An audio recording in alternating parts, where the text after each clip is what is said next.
দীপ্ত সংবাদে আপনাদের সঙ্গে আছি আমি নাহিদ আশরাফ রাজীব। বর্তমান সময়ে অনলাইনে প্রতারণা বা স্ক্যাম একটি ভয়াবহ সমস্যা হয়ে দাঁড়িয়েছে। প্রতারকরা ওয়েবসাইট খুলে বেশি মুনাফার লোভ দেখিয়ে সাধারণ মানুষের কাছ থেকে হাতিয়ে নিচ্ছে বিপুল পরিমাণ অর্থ।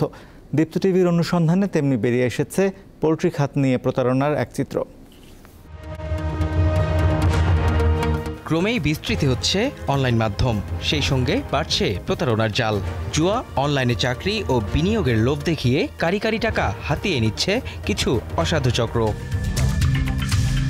বিভিন্ন সামাজিক যোগাযোগ মাধ্যম ব্যবহার করে চলে এসব কার্যক্রম। তেমনই জনপ্রিয় এক যোগাযোগ মাধ্যম ফেসবুকে হায়ারচুয়াল নামের একটি পেজে চলছে পোল্ট্রি খাত নিয়ে প্রতারণামূলক কার্যক্রম। অল্প সময়ে বেশি মুনাফার লোভ দেখানো প্রতিষ্ঠানটির একটি ওয়েবসাইট লিঙ্ক সহ সন্দেহজনক পোস্ট সামনে আসে দীপ্ত টেলিভিশনের। পেজটিতে ঢাকা অফিসের ঠিকানা ও মোবাইল নম্বরের পাশাপাশি যুক্তরাষ্ট্রের একটি ঠিকানাও রয়েছে। বাংলাদেশের সিম ব্যবহৃত হোয়াটসঅ্যাপ নাম্বারও পাওয়া যায়। এবার গ্রাহক সেজে যোগাযোগ করলে শুরুতেই বিভিন্ন অফারের সাথে বিনিয়োগের ওয়েবসাইটের লিঙ্কটি দিয়ে নিবন্ধন করতে বলা হয়। নিবন্ধন করে প্রবেশ করতেই দেখা মেলে বিনিয়োগ করার প্রজেক্ট। ঠিক এভাবেই ফেসবুকের সফটওয়্যার কোম্পানির পেজ খুলে এখানে ব্রয়লার মুরগি, ডিম এগুলোর উপরে বিভিন্ন ধরনের অফার দিয়ে একটি স্ক্যাম তৈরি করা হয়েছে এবং এই ধরনের স্ক্যামগুলোতে আপনি ইনভেস্ট করার পর প্রথম দফায় আপনি রিফান্ড পাবেন। তবে এক্ষেত্রে যারা ইনভেস্ট করে তাদের টাকাতেই আসলে রিফান্ড করা হয় এবং যখনই আপনি বেশি পরিমাণ অর্থ এখানে ইনভেস্ট করবেন তখনই কিন্তু তারা এই স্ক্যামের যে পুরো ওয়েবসাইটটি এই ওয়েবসাইটটি তারা বন্ধ করে দেয় অথবা ব্লক করে দিয়ে তারা এই স্ক্যাম প্রতারণাগুলো চালিয়ে যাচ্ছে। এবার মোবাইল নম্বরে কল দিয়ে যোগাযোগের চেষ্টা। এক পর্যায়ে অফিসের ঠিকানা অনুযায়ী রাজধানীর গুলশান 1-এর স্টার সেন্টার ভবনে গেলেও মেলেনি কোনো অস্তিত্ব। ভবনের নিরাপত্তা কর্মীদের সাথে কথা বলে জানা যায় ওই নামে কোনো অফিস সেখানে নেই। আমি 3.5 বছর ধরে কাজ করতেছি, এই ধরনের কোনো অফিস আমি দেখিনি। আমি আসার পরে জাইনেক্স নামের একটা অফিস ছিল, ওটা চলে গেছে। চলে যাওয়ার পরে এই সাউথ পয়েন্টে এরা আসছে, এই 6 মাসের মতো হয়েছে। সব আলামত যাচাই করে দেখা যায় পেজ ও ওয়েবসাইট দুটি ভুয়া। এই বিষয়ে সিআইডির মিডিয়া উইংয়ের সাথে যোগাযোগ করা যায়নি, তবে তাদের হটলাইনে কথা বলে জানা যায় এমন প্রতারণার অভিযোগ প্রায়ই আসছে। প্রতারণা মামলা বাংলাদেশে জানেন যে প্রতারণা মামলার যেগুলো আইনে মামলা হয় সেগুলো আসলে ধারাগুলো খুবই এগুলো জামিনযোগ্য। যাওয়ার পরে মনে করেন কিছুদিন পরে জামিন হয়ে যায়, পরে আবার বের হয়ে পুনরায় একই কাজ করে, এরা সেম কাজটাই করতে থাকে আর কি। এ ধরনের প্রতারণা থেকে বাঁচতে লোভ না করা ও মানুষকে সচেতন হওয়ার পরামর্শ দিয়েছে সিআইডি। মেহেদী হাসান, দীপ্ত সংবাদ, ঢাকা। খুলনা প্রকৌশল ও প্রযুক্তি বিশ্ববিদ্যালয় কুয়েটে সংঘর্ষের ঘটনায় জড়িত অভিযোগে 37 জন শিক্ষার্থীকে সাময়িক বহিষ্কার করেছে কর্তৃপক্ষ। এছাড়া আগামী 2 মে হল খোলা হবে এবং 4 মে থেকে শুরু হবে শিক্ষা কার্যক্রম। সোমবার রাতে জরুরি সিন্ডিকেট সভায় এসব সিদ্ধান্ত নেওয়া হয়। যদিও হল না খোলা পর্যন্ত প্রশাসনিক ভবনের সামনে অবস্থানের ঘোষণা দিয়েছেন শিক্ষার্থীরা। রোববার বেলা 3টা থেকে তারা সেখানে অবস্থান করছেন। গত 18 ও 19 ফেব্রুয়ারির কুয়েটে সহিংসতার ঘটনায় শিক্ষার্থী বহিষ্কারের এই সিদ্ধান্ত নেয় বিশ্ববিদ্যালয় কর্তৃপক্ষ। কুয়েটের পরিস্থিতি জানাতে সেখান থেকে যোগ দিচ্ছেন সহকর্মী ইয়াসিন আরাফাত। ইয়াসিন, বিশ্ববিদ্যালয়ের এখনকার পরিস্থিতি নিয়ে আমাদের জানান। রাজীব, সকালে শিক্ষার্থীরা যে ঘোষণা দিয়েছিল সিন্ডিকেটের গতকালকের সবার সকল সিদ্ধান্তকে তারা প্রত্যাখ্যান করেছিল এবং এই মুহূর্তে তারা 10 থেকে 15 মিনিট আগে তারা কিন্তু একটি সিদ্ধান্ত দিয়েছে। সেই সিদ্ধান্তটি হচ্ছে উপাচার্যের পদত্যাগ এবং একই সঙ্গে সকল হলের তালা ভেঙে তারা হলে প্রবেশ করবে।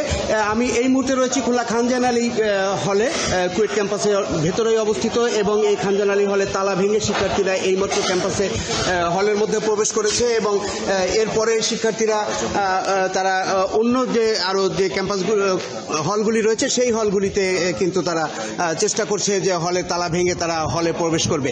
একই সঙ্গে তারা গত আন্দোলনের শুরু থেকেই যে 6 দফা দাবি দিয়েছিল শিক্ষা ভিসির পদত্যাগ সহ যে 6 দফা, সেই 6 দফার 5টি দফা তাদের দাবি মেনে নিলেও এই মুহূর্তে কিন্তু শিক্ষার্থীরা একটি মাত্র দাবি করছেন, সেটি হচ্ছে বিশ্ববিদ্যালয়ের উপাচার্যের যে পদত্যাগ, উপাচার্যের পদত্যাগের দাবিতেই তারা কিন্তু সকল আন্দোলন কার্যক্রম পরিচালনা করছেন এবং তারা বলছে যে উপাচার্য যত সময় না পদত্যাগ করবে এবং এরপরে নতুন উপাচার্যের মাধ্যমে নতুন করে একাডেমিক কার্যক্রম শুরু হবে এবং নতুন একাডেমিক বডি নিয়ে তারা সকল হল খোলার মধ্য দিয়েই একাডেমিক কার্যক্রম পরিচালিত হবে এই আশাবাদ করেছেন এবং এই দাবি যত সময় মেনে না নেওয়া হবে তারা তাদের চলমান আন্দোলনকে আরো অব্যাহত রাখবেন এবং এরপরে প্রয়োজনে হয় সারা বাংলাদেশের সকল বিশ্ববিদ্যালয়ের নেতৃবৃন্দকে সঙ্গে নিয়ে তারা এই আন্দোলনকে একটি দুর্বার গতি দিবেন, এমনটি কিন্তু তারা প্রত্যাশা করেছিলেন। এটি ছিল খুলনার বিজ্ঞান ও প্রযুক্তি বিশ্ববিদ্যালয় কুয়েট থেকে সর্বশেষ অবস্থা। রাজীব। যুক্তরাষ্ট্রের প্রেসিডেন্ট ডোনাল্ড ট্রাম্প দায়িত্ব নেয়ার পর দেশটির 2 ডেপুটি আন্ডার সেক্রেটারির প্রথম দ্বিপাক্ষিক সফরে ঢাকা আসছেন। 3 দিনের সফরে বুধবার ভোরে ঢাকায় পৌঁছানোর কথা রয়েছে তাদের। এই সফরে বাংলাদেশের সংস্কার এবং গণতান্ত্রিক উত্তরণ, ট্রাম্পের পাল্টা শুল্ক আরোপ, রোহিঙ্গা সংকটের সহায়তা এবং মিয়ানমারের পরিস্থিতি সহ ঢাকা ওয়াশিংটন সম্পর্কের নানা বিষয়ে আলোচনা হতে পারে। বুধবার প্রথমে ঢাকায় পৌঁছাবেন দক্ষিণ ও মধ্য এশিয়া বিষয়ক উপসহকারী পররাষ্ট্রমন্ত্রী নিকোল চুলিক। পরে আরেকটি ফ্লাইটে আসবেন পূর্ব এশিয়া ও প্রশান্ত মহাসাগরীয় অঞ্চল বিষয়ক উপসহকারী পররাষ্ট্রমন্ত্রী অ্যান্ড্রু হেরাপ। বাংলাদেশে অ্যান্ড্রু হেরাপের সফরসঙ্গী হিসেবে মিয়ানমারে নিযুক্ত ভারপ্রাপ্ত মার্কিন রাষ্ট্রদূত সুশান স্টিভেনসনের যোগ দেওয়ার কথা রয়েছে। সফরকালে তারা অন্তর্বর্তী সরকারের পাশাপাশি রাজনৈতিক দলগুলোর সঙ্গেও বৈঠক করবেন। রাজশাহী নগরীর রেলগেট সড়ক 2 ঘন্টা ধরে অবরোধ করে রেখেছেন কারিগরি শিক্ষার্থীরা। 6 দফা দাবিতে তারা এই কর্মসূচি পালন করছেন। এ বিষয়ে জানাতে ঘটনাস্থল থেকে যুক্ত আছেন সহকর্মী ইউসুফ আদনান। আদনান, শিক্ষার্থীদের কি দাবি রয়েছে আর সংশ্লিষ্ট কর্তৃপক্ষ কি বলছে আমাদের বিষয়ে জানান।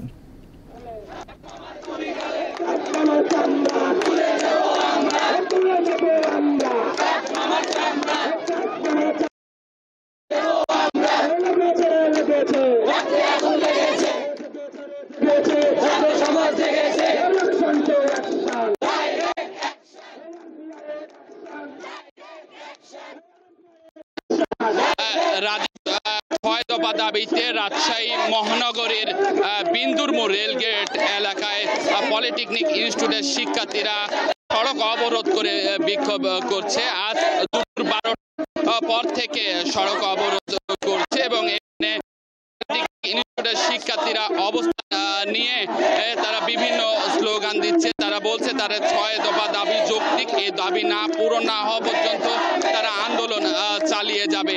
মূলত রাজশাহী চাঁপাইনবাবগঞ্জের এটা একটা মহাসড়ক। আসলে চাঁপাইনবাবগঞ্জে সকল গাড়ি চলাচল করে, কিন্তু অবরোধের কারণে গাড়িগুলো ঘুরে অন্য দিক দিয়ে যাচ্ছে। আমি সাথে রাজশাহী পলিটেকনিক ইনস্টিটিউট, রাজশাহী মহিলা পলিটেকনিক ইনস্টিটিউট ও সার্ভে ইনস্টিটিউট সহ বিভিন্ন বেসরকারি পলিটেকনিক ইনস্টিটিউটের শিক্ষার্থীরা আসলে অবস্থান নিয়েছে এবং তারা বলছে তাদের যে 6 দফা দাবি রয়েছে, এই 6 দফা দাবি আসলে না মানা পর্যন্ত তারা আন্দোলন চালিয়ে যাবে। এর মধ্যে রয়েছে জুনিয়র ইন্সট্রাক্টর পদে ইন্সট্রাক্টরদের অবৈধ পদোন্নতির রায় হাইকোর্টের মাধ্যমে বাতিল করতে হবে। ডিপ্লোমা ইন ইঞ্জিনিয়ারিং কোর্সে বাতিল করতে হবে।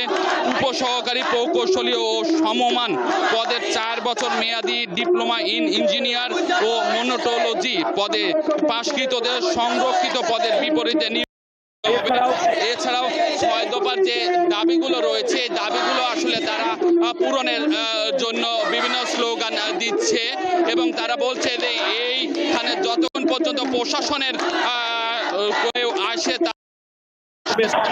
ততক্ষণ তাদের অবরোধ চালিয়ে যাবে বলে শিক্ষার্থীরা জানিয়েছেন। আসলে এই ছিল অবরোধের সর্বশেষ খবর। রাজীব। আদনান, আপনাকে ধন্যবাদ। দর্শক, এই ছিল এখনকার দীপ্ত সংবাদে। আমাদের পরবর্তী সংবাদ বেলা 3টায় দেখার আমন্ত্রণ রইল। এছাড়া আরও তথ্য বিনোদনের খবর পেতে যুক্ত থাকুন দীপ্ত টিভির ডিজিটাল প্ল্যাটফর্মগুলোতে।